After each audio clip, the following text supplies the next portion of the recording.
21절에서 24절까지 말씀입니다. 같이 봉독해 올리겠습니다. 이스라엘 자손들에게 말하여 이르되 후일에 너희 자손들이 그들의 아버지에게 묻기를 이 돌들은 무슨 뜻이니까 하거든 너희는 너희의 자손들에게 알게 하여 이르기를 이스라엘이 많은 땅을 밟고 이 요단을 건넜습니다. 너희의 하나님 여호와께서 요단물을 너희 앞에서 마르게 하사 너희를 건너게 하신 것이 너희의 하나님 여호와께서 우리 앞에 홍해를 말리시고 우리를 건너게 하신과 같았나니 이는 땅의 모든 백성에게 여호와의 손이 강하지 하신 것을 알게 하며 너희가 너희 하나님 여호와를 항상 경외하게 하려 하신 것이니라. 아멘. 이 시대가 몸짱 벌짱 시대라고 이야기를 합니다. 예전에 배우들은 연기만 잘하면 됐지만 요새는 얼굴도 잘생겨야 되고 그리고 그 복근을 한 번쯤은 열어봐도 사람들에게 박수를 받을 만한 그런 자기 몸이 있지 않으면 배우가 어렵다고 합니다. 그러니까 사람들이 돈만 있으면 성형을 하고 예뻐지는 것이 무슨 특권인 것처럼 사는 시대에 살면서 돈이 없어서 얼짱, 몸짱 만들지 못하는 자신을 미워하며 한탄하는 사람이 꽤 있다고 이야기를 합니다. 그러나 여러분 혹시 몸짱, 얼짱이 아니더라도 자기만은 자기를 사랑할 수 있어야 됩니다. 아멘. 자기가 자기를 사랑하지 못하면 누가 여러분을 사랑해 주겠습니까? 특별히 내 이웃을 내 몸과 같이 사랑하라 했는데 내가 나를 사랑하지 않으면 남을 사랑할 수 없습니다. 그래서 나는 나를 사랑해야 됩니다. 세상 모든 사람이 나를 사랑하지 않는다 하더라도 나는 나를 사랑해야 됩니다. 우리가 좀 잘 먹어서 넉넉해도 병에 걸릴 정도만 아니면 뭐 어떻습니까? 넉넉한 게 좋은 거죠. 몸이 넉넉하면 마음도 넉넉하지 않겠어요? 좀 그렇게 생각합니다. 좀 말라서 보기 불편해도 바람에 날릴 정도만 아니면 그냥 적당히 넘어갔으면 좋겠습니다.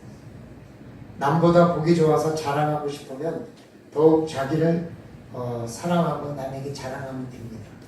제가 뭐 꼭 잘생겨서 제가 잘생겼다고 얘기하겠습니까? 스스로 잘생겼다고 이야기를 하는 겁니다.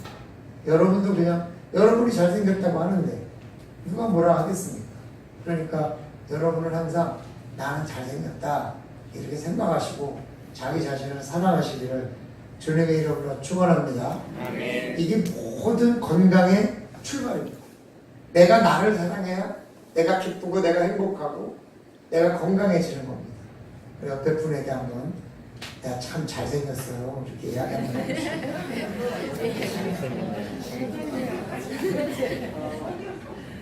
말하기 부끄러워요? 금세 말씀드렸잖아요. 나는 나를 사랑해야 내가 건강의 출발이라니까요. 그러니까 내가 나를 사랑하지 못하면 굉장히 어려운 거예요. 거기서부터. 예? 다시 한번 하겠습니다. 나 참 잘생겼어요. 이렇게 하시면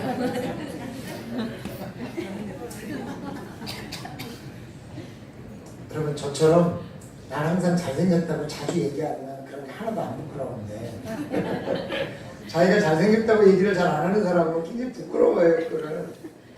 예, 뭐 D형 체형이면 어떻습니까? 아무 관계없습니다. O형 체형도 관계없습니다. 나는 나를 사랑해야 됩니다. 그러니까 항상 자기 스스로 자기는 사랑하시기를 주님의 이름으로 축원합니다. 이게요 굉장히 중요한 이야기입니다. 이 시대는 자신의 이야기보다 남의 이야기를 더 즐기는 시대입니다. 자기를 사랑하기보다 남을 더 사랑하는 그런 시대에 우리는 살고 있습니다. 사람들은 자신을 미워하며 자신의 형편을 부끄러워하고 사랑하지 않습니다. 그렇기 때문에 자기 이야기를 하지 않고 주로 연예인 이야기, 다른 정치인 이야기, 어떤 옆집 사람 이야기 이런 이야기를 하면서 많은 시간을 보내고 있습니다. 요즘 TV 프로를 보니까 제가 그런 프로를 자주 봐서 그런지 몰라도 남의 얘기 많이 하는 프로들이 굉장히 많은 것 같습니다. 그 사람들이 진짜 자기 얘기를 하지만은 사실은 그 자기 얘기 속에 그거를 듣는 사람들은 다 그 남의 얘기를 듣고 있는 겁니다. 정작 그런데 자기 얘기는 하지 않아요. 같은 신앙을 갖고 교회 생활을 한다는 것이 얼마나 놀라운 일입니까? 근데 여러분, 같은 신앙을 가지고 같은 교회에서 20년, 30년 신앙생활을 같이 한 사람들끼리도 실제로 자기 얘기를 잘 안 합니다. 그 신앙의 동료가, 그 형제가 어떤 고민을 갖고 있는지 잘 말을 안 합니다. 그리고 관심을 가져주지도 않습니다. 주일날 어쩌다 한 분이 빠지면 마음이 덜컥 내려앉습니다. 왜 빠졌을까? 물론 자주 이렇게 빠지는 분은 빠져도 오늘 무슨 일이 있겠구나 그냥 그러는데, 잘 안 빠지는 분들이 빠지면 마음이 덜컥 내려앉습니다. 또 무슨 일이 있는 것은 아니고, 그리고 이렇게 말씀을 전하면서 이렇게 표정을 이렇게 보다 보면 어쩔 때는 전혀 말씀에 집중하지 못하고 계신 분들도 있습니다. 그럴 때 걱정이 됩니다. 그래서 가끔 설교를 까먹기도 합니다. 왜 오늘 저렇게 집중을 못하고 있을까? 무슨 일은 있지 않을까? 그런 생각이 들어집니다. 심지어는요, 부부들조차도 평생을 함께 살을 마주하고 산 지 30년이 넘도록 자기 얘기를 하지 않았기 때문에 오해가 쌓이는 것을 보게 됩니다. 한 부부가 이혼의 위기에 처해 있는데요, 아내가 걸핏하면 헤어지자고 합니다. 이혼하면 당신하고 나하고 남이야? 그런 일을 굉장히 많이 합니다. 남편이 부탁을 했어요. 제발 그 말 좀 하지 마라. 이혼하면 너와 나는 남이라는 얘기 좀 하지 말아달라. 그 얘기를 하면 내가 나를 절제하기가 어렵다. 그렇게 이야기를 했습니다. 그래도 이 여인은 걸핏하면 당신하고 나하고 이혼하면 남이야. 그렇게 이야기하면 이 남자는 아내에게 폭력을 행사합니다. 왜 그럴까요? 왜 이 남자는 이혼하면 남이야 라는 이야기를 들으면 그렇게 화가 날까요? 제가 굉장히 오랜 시간 그분과 그 부분을 탐색했는데 정말 놀라운 일이었습니다. 그건 뭐냐면 자기 엄마 아버지가 걸핏하면 그렇게 싸웠습니다. 이혼하면 남이야. 근데 이 어린 아이가 엄마 아버지가 그런 말을 할 때마다 너무 고민이 됐습니다.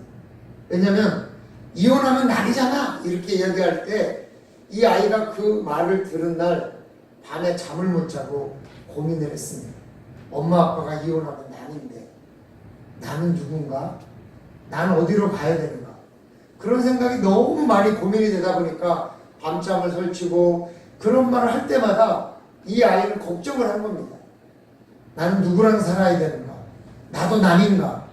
엄마 아빠가 이혼하면 나도 그냥 버려지는 건 아닌가? 이런 고민을 하면서 어렸을 때부터 그 고민이 이 아이를 붙들고 살았는데 하필 결혼하니까 아내가 이혼하면 우린 남이야 라고 이야기를 하니까 그 말을 들을 때마다 이 남자는 자기의 불안, 자기의 염려를 컨트롤하지 못하고 폭력이 나왔던 것입니다. 15년을 같이 살고 그 문제 때문에 이혼의 위기를 여러 차례 겪으면서도 남편이 왜 그런 말을 하면 안 되는지에 관심을 갖지 않았고 또 그런 말을 하면 안 된다는 이야기조차 고민하지 않았습니다.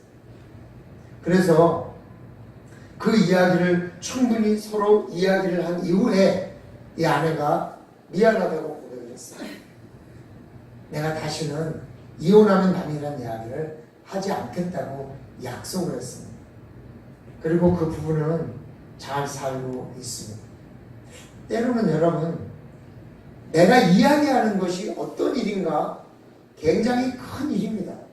그래서 심리치료의 방법에는 이야기치료라는 방법이 있습니다. 그건 뭐냐면 이야기하게 만들어주는 겁니다. 이야기를 하게 만들어주고서 그 이야기를 하면 자연스럽게 심리적인 문제가 치유된다는 겁니다. 이야기하게 만들어주는 거 매우 중요한 거죠. 그래서 이 이야기는 삶의 굉장히 중요한 부분인데도 불구하고 사람들이 요즘 점차 이야기하지 않고 있다는 것입니다. 여러분, 부부가 맞벌이를 하면요, 아침에 헤어졌다가 저녁에 만나서 밥 먹고 피곤하면 잡니다. 이야기할 시간이 없습니다. 어디 여행을 가도 이야기할 시간이 없습니다. 그래서 저희가 이혼을 하게 된 위기의 부부가 있으면 부부 여행을 많이 권합니다. 왜냐하면 이야기하라. 오랜 시간 같이 이야기해봐라. 나는 무엇이 힘든지, 너는 왜 그게 힘든지 이야기해보라는 이야기를 많이 합니다. 그래서 이야기는 삶에 있어서 굉장히 중요한, 말하자면 그 양념 같은 겁니다. 여러분 가만히 생각해 보시기 바랍니다. 왜 연애할 때는 정말 좋고 죽고 살지 못할까요? 왜냐하면 이야기를 많이 하기 때문에 그렇습니다. 별거 아닌 것 가지고 이야기를 많이 해요. 근데 이상하게 결혼한 순간부터 이야기가 없어집니다. 왜? 안 해도 큰 문제 없을 거라는 생각을 하는 거죠. 그리고 부부가 결혼하고 살면서 굳이 내가 저 사람에 대해서 알아야 될 필요가 없는 거죠. 연애할 때는 알아야 되지만. 그래서 이야기를 많이 하면 할수록 문제가 없는데, 여러분 한번 여러분의 삶을 생각해 보세요. 자꾸 이야기가 단절되고 있습니다. 텔레비를 보면 이야기를 안 합니다. 그래서 어떤 사람이 한전하고 같이 연구를 했습니다. 뭘 연구를 했냐면, 한 섬 전체에 텔레비를 안 보기 했습니다. 텔레비를 안 보고 한 달을 지내고, 한 달 전과 텔레비를 안 본 한 달 후에 어떤 변화가 있었는지를 연구하는 겁니다. 그래서 전기료를 무료로 대주는 대신에 한 달 동안 텔레비 안 보고 변화에 대해서 이야기해 주기. 이게 연구 결과입니다. 여러분, 한 달 동안 텔레비를 안 본 연구 결과가 어땠을까요? 굉장히 부부의 사랑이, 자녀들과의 사랑이 늘어가고, 그리고 자녀들과 전화도 많이 했고, 그리고 부부간의 대화도 많이 했고, 훨씬 더 윤택해졌다는 겁니다. 사실 텔레비만 꺼도 훨씬 많은 시간 부부가 이야기할 수 있다는 사실입니다. 그러니까 여러분, 이야기를 많이 해야 됩니다. 그래서 오늘 내가 이쁘지, 내가 잘생겼지라는 이야기부터 제가 훈련을 드렸습니다. 근데 정말 이야기를 많이 해야 됩니다. 이야기할 사람이 없다는 것처럼 고독한 게 없고, 그 고독처럼 슬픈 이야기가 없습니다. 누군가 만나서 이야기할 수 있는 행복, 누군가 만나서 이야기할 수 있는 즐거움, 그것은 삶에 굉장히 중요한 일입니다. 근데 오늘 본문이 그 이야기를 하라고 우리들에게 설명하고 있습니다. 네 이야기를 네 후대에게 전하라, 이렇게 하는 겁니다. 오늘 본문에 이스라엘은 가나안 입성을 두고 요단강가에 섰어요. 당시는 보리 추수하는 시기나 요단강의 물이 언덕까지 가득 찼어요. 지금은요, 갈릴리 호수의 물이 줄어서 사해가 다 드러날 상황에 놓였기 때문에 거꾸로 홍해에 있는 바닷물을 사해로 끌어들이는 작업을 하고 있습니다. 그러나 그때는 그렇지 않았어요. 아르논강에서부터 많은 물이 흘러내리는 보리추수 시기에는 요단강의 물이 뚝까지 차서 흘렀습니다. 근데 그들은 그 강을 건너가야 되는데 요단강을 건너갈 수가 없었어요. 배를 타고 건너갈 수가 없습니다.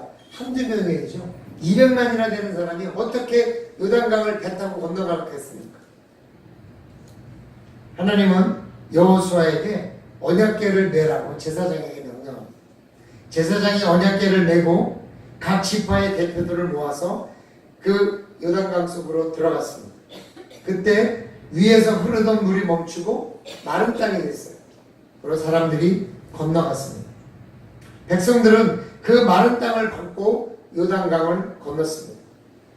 다 건너고 나니 제사장이 건넜을 때 다시 물이 흘렀는데 그때 요단강가에 있었던 돌 하나씩 들고 올라왔습니다. 그래서 그 제사장들이 섰던 자리에 돌을 세웠습니다. 그리고 후에 자손들이 이 돌이 무슨 돌입니까? 라고 물으면 이야기하라는 것입니다. 왜 그렇게 합니까? 기억해야 되기 때문에 그렇습니다. 과거에 어려웠던 때를 잊지 말고 은혜를 누리며 살라고 기억하라고 이야기하라는 것입니다. 사랑하는 성도 여러분, 이스라엘 백성들은 하나님께서 애굽에서 그들을 구원해내서 홍해를 건너고 가나안에 입성한 이야기를 해줬습니다. 그리고 수천 년이 흐른 후에 가나안 땅이 우리 땅이라고 생각하고 이스라엘 백성들은 가나안 땅의 전쟁을 통해서 점령을 하고 지금도 지속적으로 팔레스타인과 전쟁을 하고 있습니다. 그들이 왜 전쟁을 합니까? 조상들이 그들에게 이야기해 줬기 때문입니다. 이 땅은 너희 땅이다. 이 땅은 애굽에서 구원해내신 하나님께서 너희들에게 주신 땅이다. 그렇게 이야기해 줬기 때문에 그렇습니다. 그 이야기를 듣고 그들이 그 땅은 우리 땅이라고 생각을 했습니다. 일본이 지속적으로 독도는 자기네 땅이라고 이야기해주고 있습니다. 자기의 자녀들에게. 그래서 그들은 저 땅이 우리 땅인데 대한민국에서 뺏어갖고 간 땅이다라고 생각하고 있는 거죠. 그래서 우리도 그 땅은 일본 땅이 아니라 우리나라 땅이라고 계속해서 이야기해줘야 됩니다. 아이들에게도 이야기해줘야 됩니다. 저 땅은 우리 땅이라고. 그래야 저 땅이 우리 땅인지 아는 거죠. 그리고 옛날에는요, 3.1절이 되면요, 유관순 누나 이야기를 유관순 누나 노래와 함께 3.1절 노래와 함께 항상 오전 9시쯤이면 텔레비에서 유관순 누나 영화가 나왔습니다. 우리는 맨날 그 영화를 통해서 그 이야기를 들었고 그래서 일본이 이기면 승질납니다. 우리가 그 이야기를 해줘야 합니다. 일본이 우리나라에게 어떻게 했는지를 이야기해줘야 됩니다. 그것이 바로 이스라엘 백성들이 하나님께서 이야기하라는 이야기입니다. 사랑하는 성도 여러분, 오늘 우리가 우리 자손들에게 무엇을 이야기해야 되는지 오늘 맥주감사절에 한번 생각해 보면서 우리도 우리 아이들에게, 우리 자손들에게 이야기를 통해서 계속해서 우리의 이야기를 전할 수 있는, 그래서 하나님의 은혜를 깨달을 수 있는 주의 백성들이 되어야 될 줄로 믿습니다. 우리 자손들이 맥주절이 무엇이냐고 물으면 우리는 가르쳐줘야 됩니다. 여러분, 요즘은 맥주절을 잘 안 지내는 교회도 많습니다. 그것은요, 교동문에 보면 맥주감사절 교동문은 따로 없습니다. 또 감사절 찬양도 맥주감사절 찬양은 따로 없습니다. 추수감사절 찬양은 있고 추수감사절 교동문은 있지만 맥주감사절 교동문은 없습니다. 왜요? 그만큼 사람들이 중요하다고 생각하지 않아요. 저는 굉장히 중요하다고 생각했는데 그나마 여기 오니까 맥주감사절이 조금 느낌이 나요. 왜냐하면 6월달에 차를 타고 이 지역을 돌아다녀 보면 보리를 추수하는 데가 많습니다. 아, 이때가 맥주감사절을 할 때구나 이렇게 기억이나 나요. 근데 서울에 있을 때는 보리 추수하는 걸 한 번도 본 적이 없고 심지어 보리밭을 본 적도 없습니다. 그러니까 맥주감사절이 무슨 얘기인지 잘 모르겠어요. 그런데 우리가 옛날에 가난했을 때 추수를 해서 그 추수를 가지고 다음 내년 추수할 때까지 그 쌀을 먹어야 되는데 그걸 먹을 수가 없기 때문에 겨울에 다 떨어지면 보리 추수를 기다리는 겁니다. 쌀이 떨어지면 봄에 보리 추수를 기다렸다가 그때부터는 우리가 보리밥을 먹으면서 9월, 10월 추수할 때까지 기다리는 거죠. 쌀을 추수할 때까지 보리가 없으면 너무나 많은 사람이 굶어 죽어야 돼요. 근데요, 이 시기를 한번 보세요. 딸기, 토마토 그 정도가 있지 별로 열매도 없습니다. 그러니까 옛날에 어르신들은 나무 뿌리를 캐서 먹고 그리고 흙을 먹었습니다. 여러분 흙 먹은 이야기 아시나요? 흙 중에 하얀 흙은 먹었습니다. 왜냐하면 뭐든지 먹어야 되니까. 그래서 우리 조상들은 보리 추수 때 보리 추수를 하면 너무 기뻤습니다. 왜? 다음 쌀 추수할 때까지 먹을 게 생겼습니다. 그러니까 제일 힘들고 어려울 때가 5월, 6월이겠죠. 지금은 사실 딸기가 이때 나지만 사실 원래 노지 딸기는 6월, 5월 말 정도, 5월 중순 돼서 5월 중순에서 6월 초순까지 나는 게 딸기입니다. 요새는 오히려 다 일찍 나서 하우스 딸기를 먹죠. 그러니까 사실은 딸기가 첫 과일이잖아요. 그냥 먹을 게 없는 거예요. 그러니까 4월, 5월, 6월이 굉장히 고통스러운 거죠. 근데 우리는 지금 보리 추수가 언제인지도 몰라요. 그리고 저희 아버님만 해도 평생 보리를 먹지 않으셨습니다. 왜냐하면 옛날에 가난할 때 먹었던 그 보리에 대한 아픔이 있기 때문에, 보리밥을 먹었던 그 아픔 때문에. 우리 몇 분은 아실 것 같은데 저희들이 초등학교, 중학교 때는 도시락 뚜껑을 열고 선생님한테 검사를 맡았습니다. 쌀밥만 가져오면 혼나기 때문에 보리를 섞어야 됐었어요. 그때는. 왜냐면 쌀 소비를 줄이느라고. 그때 저희 아버님은 보리를 절대로 안 드시기 때문에 우리 어머니가 쌀밥 따로 하고 보리 섞은 밥 따로 했습니다. 내 도시락용 밥하고 따로, 아버지용 밥 따로 이렇게 했습니다. 그만큼 보리가 끔찍한 일이지만 감사한 일이죠. 근데 우리는 지금 그런 거 겪지 않아도 돼요. 얼마나 감사한 일일까요? 보리 추수가 없어도 김치 냉장고에 김치가 하나가 더 담겨 있고 쌀은 아무 때나 사서 먹을 수 있는데 그 쌀이 넘쳐나서 쌀값이 떨어진다고 걱정하고 있잖아요. 오히려 요새는 알락미를 먹는다 그래요. 왜 그러니까 그거는 소화가 잘 되기 때문에 다이어트 식품이라고 오히려 알락미를 사 먹는다 하더라고요. 그만큼 우리는 지금 축복받았어요. 그래서 우리가 우리 자녀들에게 옛날에 얼마나 우리가 보리 추수를 기다렸는지 그리고 보리를 먹는다는 게 얼마나 감사한 일이었는지 이야기해 줘야 됩니다. 그래서 우리가 지금 굉장히 큰 은혜를 받고 살고 있구나, 우리가 지금 굉장히 복을 받고 있고 살고 있는가 하는 것을 알아야 합니다. 그것이 하나님 앞에 감사할 수 있는 일이에요.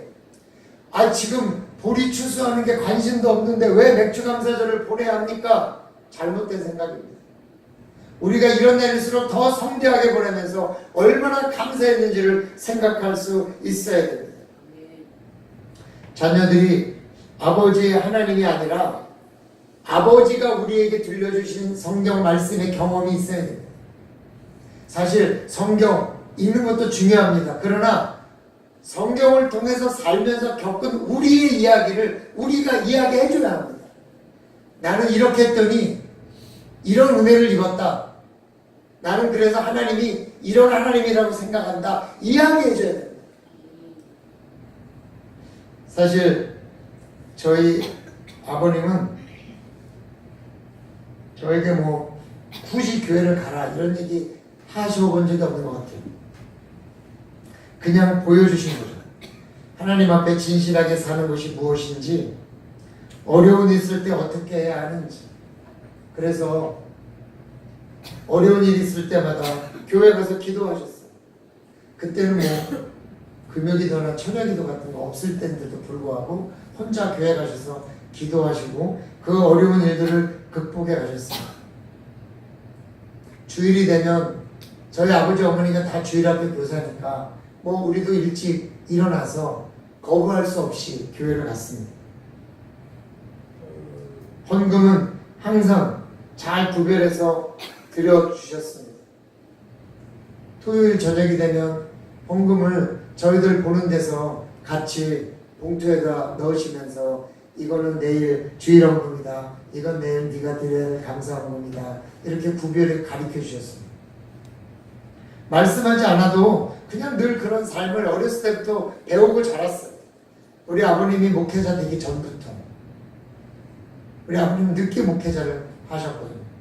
그렇기 때문에 그냥 평신도로서의 신앙생활이 어떤 건지 보여주셨어요. 일만 없으면 교회 가서 청소도 하시고 교회 가서 돌보셨어요. 제가 중학교 1학년 때 저희 교회가 건축을 했는데 건축을 할 때 아버님이 그때 한국 유리를 다니고 계셨기 때문에 유리를 그 싸게 사다가 이 유리창에 유리를 일일이 하나씩 유리칼로 잘라서 그 유리창을 이렇게 채우셨는데 그때마다 사다리를 타고 올라갈 때 제가 밑에서 사다리를 잡아드렸어요.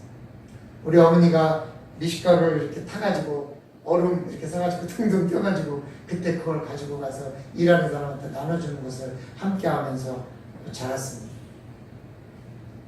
제가 결혼식이 끝났는데 이렇게 결혼식 다 들어온 게 얼마냐 이렇게 보시면서 11조를 이렇게 떼어내시더라고요. 이게 11조다. 그래서 제가 아버지한테 물어봤죠. 결혼식 축의금도 11조 해야 돼요? 그랬더니 아버님이 그러시더라고요. 수입이자니? 그래요. 아, 그렇게 하는 건가 보다. 어렸을 때부터 첫열매를 드리면서도 그런 마음을 가졌습니다. 항상. 제가 직장생활을 하고 첫 봉급을 받았어요. 그때 제가 한 달 월급이 6만 원이었습니다. 78년 고등학교 졸업하고.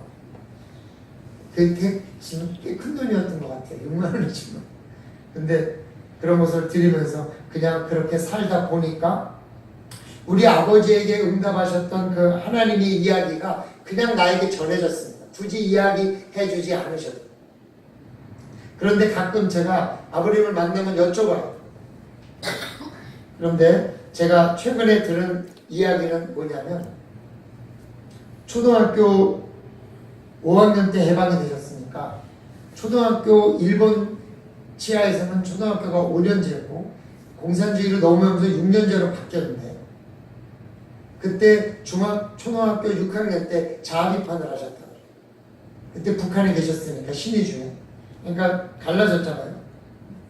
그러니까 주일날 교회를 가고 주일날도 학교를 갔대요. 공산주의 하에서는. 그러니까 주일날 교회를 가고 결석을 하고 월요일날 학교를 오면 자비판을 시킨대요. 빠지고 교회 갔다. 근데 분명히 주일학교 때 같이 신행생활 하는 애들이 당신을 자비판하는 거죠. 그래서 중학교 입학시험에도 떨어졌대요. 왜냐하면 학교에 안 나온 결석 때문에 사상이 나쁘다고 떨어뜨렸다. 그래서 중학교를 못 가셨다. 그리고 중학교 2학년 때 전쟁에서 남쪽으로 내려오신 거죠. 그 얘기를 제가 최근에 처음 들었어요. 그 이야기를 들으면서 야, 공산주의라는 게 그냥 공산당이 아니라 만약에 우리가 공산주의가 된다면 이게 현실이구나 이런 생각이 드는 거죠. 그런데 그 안에서 신앙을 포기하지 않고 믿음 안에 있으면서 한국으로 내려오시는 그 과정, 한국에 내려왔다 이 한국에 남는 과정들을 쭉 이야기를 들을 때 그 이야기 속에서 그냥 아, 하나님이 돌봐주셨구나 이런 생각이 그냥 저절로 드는 거죠. 때로는 엉뚱한 질문에도 때로는 반항적인 질문에도 나를 고치려고 하기보다는 그냥 그 마음을 전해주셨어요. 그래서 많은 사람들이 이야기를 제가 들었습니다. 제 아버님이 가끔 하신 이야기 중에 재미난 얘기가 있어요. 여자 전도사님이 한 분 계신데 그분은 신방을 오시면 신방을 오셔서 주무시고 가신대요. 딴 얘기 안 하고. 근데 언제 주무시는가? 기도하다 주무신대요. 그래서 기도를 시작하면 기도를 하다가 아무 소리가 없어서 눈을 이렇게 떠보면 주무시고 계신대요. 기도를 하다가. 그러면 살 옆으로 이렇게 뉘어드린대요. 그러면 한참 주무시다가 잘 잤다고 그리고 가신대요. 그런 전사님도 계셨다는 이야기도 들었습니다. 저희 할아버지의 할아버지가 조사셨는데 그때 조사라는 건 뭐냐면 선교사님들이 와서 아직 신학교도 안 되고 목사를 만들 수 없었던 선교사님들이 모든 걸 관리하던 시절에 선교사님 한 분이 여러 교회를 다니셔서 주일날 어떤 교회는 9시, 어떤 교회는 11시, 어떤 교회는 1시, 어떤 교회는 3시 이렇게 선교사님들이 아침에 출발해서 이 교회 가서 예배드리고 또 저 교회 가서 예배드리고 우리 소록도도 그렇게 하고 있다 그러더라고요. 그렇게 예배를 드리기 때문에 새벽과 수요일은 엄두도 못 내니까 그럴 때는 이 조사라는 분이 예배를 인도하고 그리고 이제 예배를 시작하고 있으면 선교사님들이 오셔서 말씀 전하시고 또 끝나기 전에 바로 가시고 이렇게 해야 되는 상황 때 교회를 맡아야 하는 분들을 조사하고 그런 이야기를 들으면서 자랐습니다. 그냥. 그래서 모든 사람들이 그런 이야기를 들으면서 자라는 거죠. 어렸을 때 제가 궁금했던 게 하나 있어요. 저희 집은 신앙이 좋으니까 목사님들이 많이 오셨어요. 신방도 많이 오고 교회 구역예배도 많이 드려요. 전도사님도 오시고 그분들이요 맨날 아버님을 축복하고 우리 집을 축복하고 나를 축복하는 기도를 하셨어요. 그렇지 않겠어요 여러분? 여러분도 그러시죠? 맞다 기도해요. 때로는 머리에 손을 얹어 기도하기도 하시고 때로는 축복하며 기도를 했어요. 때로는 눈물을 간절히 흘리면서 기도하는 것도 봤어요. 근데 제가 궁금한 게 있어요. 우리 형편은 늘 같았어요. 그분들이 아무리 기도해주고 가도 변화가 없어요. 아니 그분들이 그렇게 축복해주고 가면 돈을 좀 많이 벌든지 우리 집이 형편이 나아져야 되는데 뭐 이렇게 놀라운 일도 일어나지 않았어요. 그래서 저는 혼자 기도하면서 저렇게 기도하면 뭐해? 변하는 게 하나도 없는데 그런 생각을 했어요. 꼭 앵무새가 기도하는 것처럼 늘 똑같은 기도예요. 늘 똑같이 축복하고 늘 똑같이 잘 되기를 기도하는 그 기도예요. 아무 변화가 없어요. 그래서 제가 한 번은 아버지 맨날 저렇게 기도하는데 왜 우리는 변화되는 게 없어요? 제가 그랬거든요. 퉁퉁거리면서 그랬죠. 그랬더니 그냥 이렇게 웃으시더라고요. 그냥 웃으셨어요. 제 그 웃음을 기억해요. 근데 이제 생각하니까 너 좀 나중에 되면 이게 뭔 말인지 알 거다 그런 표정과 같은 그런 웃음. 그래서 이제 이 나이가 되다 보니까 야 그때 그런 기도가 아니었으면 우리가 어떻게 살 수 있었을까 그런 생각을 하는 거죠. 사랑하는 성도 여러분, 성도님들은 자녀들에게 뭘 보여주고 계십니까? 어떤 신앙을 보여주고 계십니까? 어떤 이야기를 해주고 계십니까? 우리가 우리 자녀들에게 맥주 감사절이 얼마나 감사한 일인지를 어떻게 전해주고 계십니까? 어떻게 보여주고 계십니까? 말씀을 하지 않아도 신앙으로 보여주고 믿음으로 보여주는 그런 주의 백성들이 되시기를 주님의 이름으로 축원합니다. 우리 자녀들이 하나님에 대해서 묻는다면 저는요 성경 이야기 남의 얘기가 아니라 여러분 자신의 이야기를 들려줬으면 해요.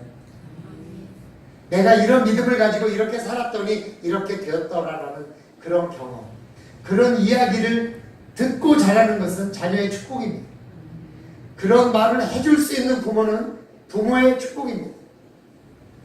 만약 내가 그런 이야기를 듣고 자라지 못했다면 이제 내 자녀는 그런 말을 듣고 자라게 해줘야 되는 거예요. 그리고 내가 그런 말을 해줄 수 있는 것이 얼마나 큰 은혜고 축복인지 알아야 돼요. 맥주 감사절의 의미는 무엇입니까? 우리가 고생했던 이야기를 통해서 지금 우리가 얼마나 은혜를 받고 있는지를 이야기해 줄 수 있는 축복입니다. 왜요? 지금 그렇게 이야기하지 않으면 아무도 맥주 감사절이 얼마나 고마운 것인지 모를 수 있기 때문에 그렇습니다. 사랑하는 성도 여러분, 우리는 너무 많은 은혜를 받고 살고 있습니다. 배가 불러서 적게 먹어야 되는 고민을 해야 됩니다. 살이 쪄서 다이어트를 해야 되는 고민 속에 살고 있습니다. 정말 명절이 되고 휴일이 되면 국내에서 있는 사람보다 해외를 나가는 사람이 많을 정도로 지금 우리 그런 복을 받고 있습니다.